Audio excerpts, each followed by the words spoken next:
चक्रवात अम्फान अब बंगाल और ओडिशा तट की ओर तेजी से बढ़ रहा है। चक्रवात की वर्तमान गति 160 किलोमीटर घंटा है। वर्तमान में ये दीघा से करीब 1000 किलोमीटर दूर है।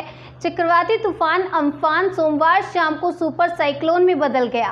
अम्फान तूफान पर मौसम विभाग ने प्रेस कॉन्फ्रेंस कर पूरी जानकारी दी। चलिए सुनाते हैं आपको। इसका एक्सटेंसिव डैमेज या लार्ज स्केल डैमेज करने का पोटेंशियल है और सबसे ज़्यादा इम्पैक्ट वहाँ होता है जहाँ वो तट को पार करता है। इसलिए सबसे ज़्यादा इम्पैक्ट इसका वेस्ट बंगाल का जो साउथ एंड नॉर्थ 24 परगना है और ईस्ट मिदनापुर डिस्ट्रिक्ट है वहाँ ज़्यादा होने का उम्मीद किया जा रहा है। ये जो आप मैप देख रहे हैं ये विंड फोरकास्ट है। इसके हिसाब से कोस्टल उड़ीसा से शुरू करके वेस्ट बंगाल और बांग्लादेश के इलाका में विंड स्ट्रांग रहेगा। आज रात से कोस्टल उड़ीसा के आसपास जो समुद्र इलाका है वहाँ विंड स्पीड 45 से 55 किलोमीटर पर आवर रफ्तार में शुरू होगा और धीरे धीरे बढ़ के नॉर्थ कोस्टल उड़ीसा में 20 तारीख को विंड स्पीड 110 to 120 और गस्टिनेस में 135 किलोमीटर पर आवर हो सकता है। अब जब ये तट को पार करेगा वेस्ट बंगाल और बांग्लादेश कोस्ट को दीघा और हाथिया आइलैंड के बीच में सुंदरबन के आसपास, तब इसका wind speed 165 to 175 gusting 195 kmph होने का उम्मीद है। इसके साथ साथ माने साउथ 24 परगना, नॉर्थ 24 परगना और ईस्ट मिदनापुर के साथ साथ जो कलकत्ता, हुगली, हावड़ा डिस्ट्रिक्ट से वेस्ट मिदनापुर है वहाँ भी स्ट्रांग विंड रहेगा 110 to 120 kilometre per hour, gusting to 130 kilometre per hour. So वहाँ भी मेजर डैमेज हो सकता है। मैं आपको यहाँ बोल के रखूँ, ये जो विंड स्पीड है ये विंड स्पीड में लार्ज के damage to thatched houses, tin houses, asbestos houses, slum areas और इसके साथ साथ operating of large avenue trees और इसके साथ साथ जो पक्का स्ट्रक्चर है, ओल्ड पक्का स्ट्रक्चर है, वो भी इम्पैक्टेड हो सकता है। जैसे अभी आप देख रहे हैं ये रेनफॉल का फोरकास्ट है।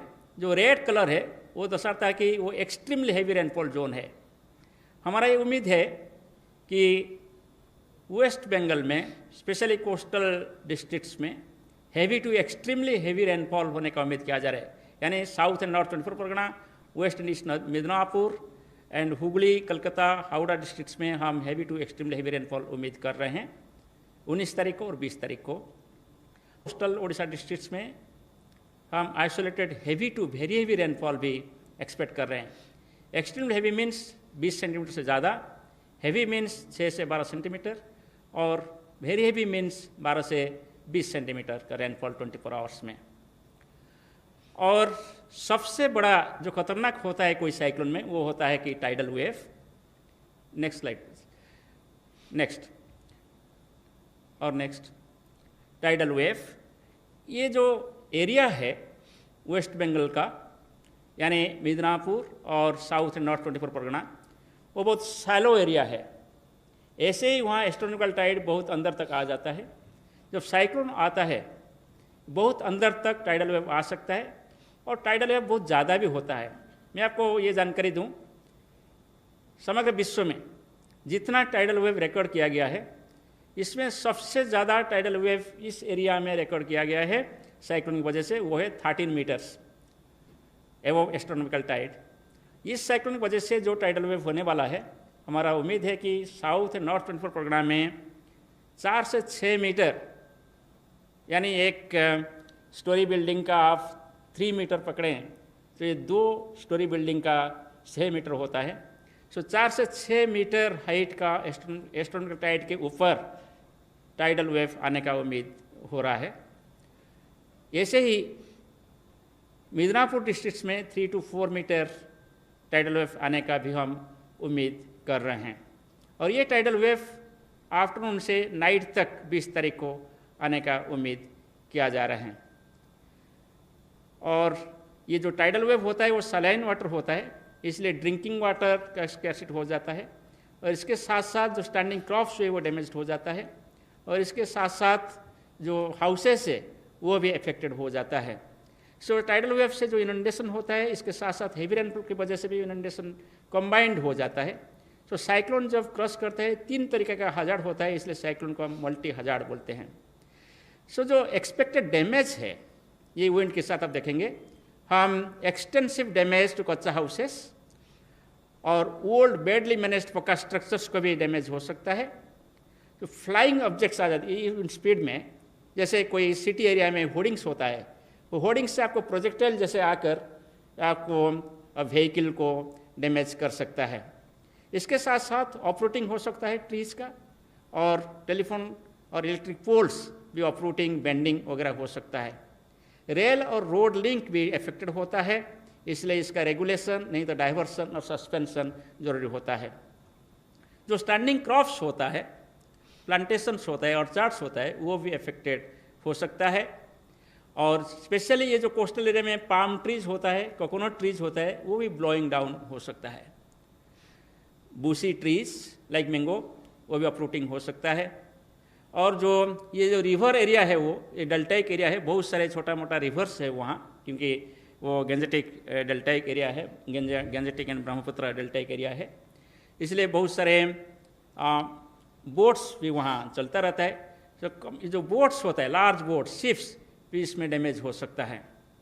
इसलिए हम ये सजेस्ट किए हैं कि total suspension of fishing operation 20th तक, और रेल एंड रोड ट्रैफिक को डाइवर्सन किया जाए, नहीं तो सस्पेंड किया जाए, और अफेक्टेड एरिया में लोग सेफ एरिया में अंदर रहना चाहिए, और इवैक्यूएशन को मोबिलाइज किया जाए। जैसे प्रधान साहब बोल रहे थे, ऑलरेडी इवैक्यूएशन प्रोसेस में है, और मोटर बोट्स यानी शिपिंग एक्टिविटी को कम्प्लीटली बंद करना है। Next please. तो वेस्ट बंगाल के हिसाब से इसका इम्पैक्ट उड़ीसा में कम रहेगा, अकॉर्डिंगली डैमेज एक्सपेक्टेड उड़ीसा में कम ही होगा, मगर जो 110 से 120 और गस्टिनेस में 135 किलोमीटर प्रति घंटा जो विंड्स हम कोस्टल डिस्ट्रिक्ट जैसे बालासोर, भद्रक, जो कि नज़दीक होगा ट्रक के साथ, और जगतसिंहपुर, केंद्रापड़ा हो सकता है, वहाँ भी आपको थेचर्ड हाउसेस में डैमेज हो सकता है, और बेंडिंग और uprooting of some power and communication lines भी हो सकता है, पोल्स हो सकता है। इसमें भी वाइड स्प्रेड डैमेज हो सकता है जो स्टैंडिंग क्रॉप्स है, विंड की वजह से और बारिश की वजह से, प्लांटेशन से और चार्ट से, और कोकोनट्स भी। स्मॉल बोट्स, कंट्री क्राफ्ट्स वगैरह भी अफेक्टेड होंगे। इसलिए हम ये सजेस्ट किए हैं, उड़ीसा के पास जो एरिया है वहाँ भी टोटल सस्पेंशन होना चाहिए। मैं नहीं बोलूँगा कि उड़ीसा, वेस्ट बंगाल, बांग्लादेश के पास जो entire north bay of Bengal है वहाँ टोटल फिशिंग ऑपरेशन सस्पेंशन होना चाहिए कोई 20 तारीख तक, और यहाँ भी रेल और रोड ट्रैफिक को कोस्टल एरिया में डाइवर्सन या सस्पेंशन होना चाहिए, इसलिए हम एडवाइस दिए हैं। और पीपल जो अफेक्टेड एरिया है चारों डिस्ट्रिक्ट में, घर के अंदर रहना चाहिए जब साइक्लोन पास कर रहा होगा, और सभी मोटर बोट्स या कंट्री बोट्स, स्मॉल शिप्स को भी बंद रखना चाहिए। सो ये है जो हम जानकारी दे रहे हैं। हर 3 घंटे हम साइक्लोन के बारे में नज़र रख रहे हैं और स्पेशल बुलेटिन इशू कर रहे हैं। ये special bulletin all concern state governments, media और जनरल पब्लिक को भी हम आपके माध्यम में दे रहे हैं।